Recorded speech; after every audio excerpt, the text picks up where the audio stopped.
Hello, it's Judith here. I've talked before, and I probably will talk again, about the causes of anxiety and depression. What I'm going to talk about today is how do we do it? Once it's started, how do we do it? And how do we maintain it? Now, none of what I'm going to say is conscious or deliberate.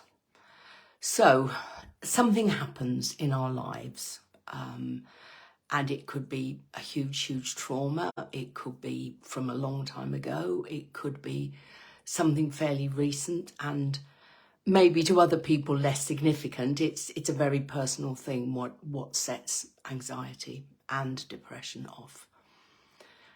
But once it's started, whatever the event was will cause us to think more negatively. So let's say you've never lost, i.e. you've never had anybody die who was really close to you. And the first time that happens, you realise that death is real and that you're going to lose other people. And ultimately, ones close to you are going to lose you. Now, that may affect some people and not others, but once you start realising that bad things happen, hence why the pandemic, why COVID has been so significant. Once you realise that bad things happen, there is a tendency to focus on negative things. And the process that we do is, put very simply, once we start thinking negatively, oh, I've just lost my mother, for instance, and sometime I'm going to lose my dad and maybe my partner, whatever the thoughts are, they set up a cycle. So as we're thinking negatively, we naturally feel a negative emotion, sadness, anger, whatever. And that feeds into our behaviour. Now, that's a difficult one to give an example for because people's behaviour varies tremendously, but it will be a negative behaviour. It might be drinking more as self-medication. It might be being afraid to go outside, which has happened to a lot of people post-pandemic. A whole range of things. That negative behaviour then feeds into our thoughts. So if we take the let's not focus on COVID anymore, please.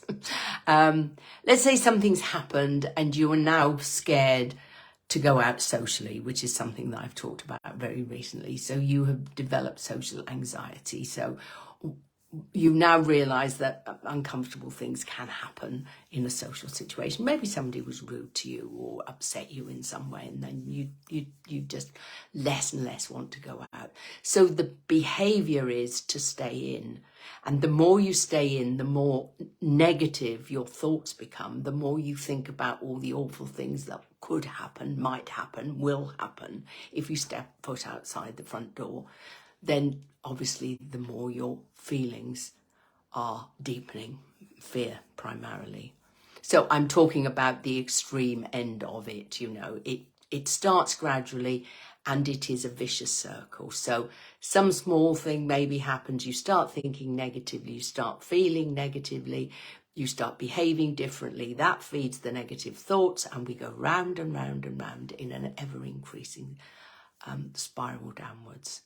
Which is why, for most people, anxiety and depression doesn't just go away on their own. It can for some and in some instances, but generally, once it's here to stay. And part of the behaviours which help us to maintain it, and again, I must stress, none of this is conscious. The thinking driving our feelings, driving our behaviour goes on, whether it's good thinking or bad thinking. So what I do is try to turn the spiral round, help people to change their thinking and their feeling patterns so that we have a nice virtuous upward spiral. Oh, sorry about that. I've just kicked the phone. So it's not conscious. It's the way we function. It can be impacted positively or negatively, this spiral of thinking, feeling, behaviour. But if we're in a negative downward spiral, we quite often perversely will feed it by the people we mix with. So if you're not feeling terribly good, mixing with other people who are thinking and feeling negatively will reinforce, you will reinforce one another. So sometimes it's important to perhaps spend less time with negative people, or in extreme cases, just stop having anything to do with negative people. Because even if you're in a relatively good state, they can sometimes turn things around for you just by what they're doing and saying and thinking. I know an awful lot of people have stopped watching the news. I think some of us, I certainly did, got a bit obsessive about the news during COVID, but now, no.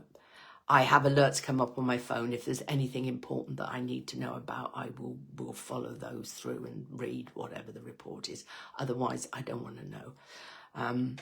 Now, some would say this is ostrich behaviour, burying your head in the sand. But if you're trying to manage your mental and emotional state, the news can be a bit dangerous. So you've got to be in a really good place to be able to take it in and not have it have an effect on you. And I'm going to have to add social media into the mix as well, because it can have a negative effect, looking at friends whose lives apparently are perfect. Or conversely, people who were always putting up negative posts, back to the negative people. This just sort of helps to reinforce your negativity.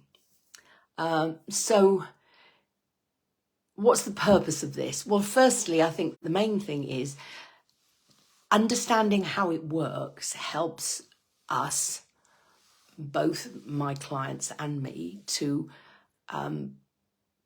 make things better, to improve things.